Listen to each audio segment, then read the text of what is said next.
Next question. When I'm taking my road test, do I have to know how to use my hand signals? The answer is no. However, you should know what your hand signals are intended to convey, and you'll be using your left hand when you do use your hand signals. So, if your signals fail, the blinkers that is, if you stretch your left hand straight out the left side window, carefully I might add, that indicates you want to turn left. If you stick your left hand out the driver's side window and hold it straight up, vertically, that indicates you want to turn right. With your left hand out the window and you hang it straight down with your palms open, that indicates you are stopping.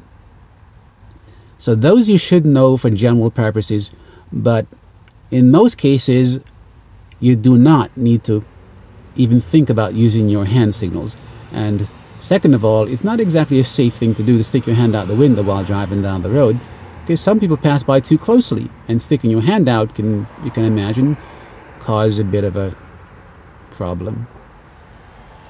Back in the 80s, 70s, 60s, that was the case, that you must be able to use your hand signal, and the DMV person may not ask you to stick your hand out, but they might ask you how to use your hand signals. What does up mean?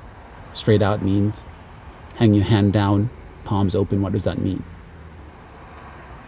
But not anymore. Now we're good. Signals always work, and if your signals fail, by the way, if your signals do not work, that car should be repaired before you go for the road test. On your windshield, there are two stickers, an inspection sticker and a registration sticker.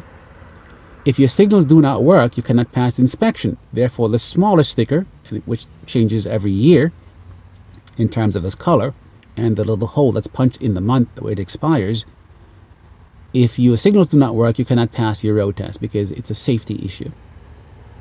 So if your inspection is good, typically speaking, your blinkers should be working as well. No guarantees, but that is the case. Thank you.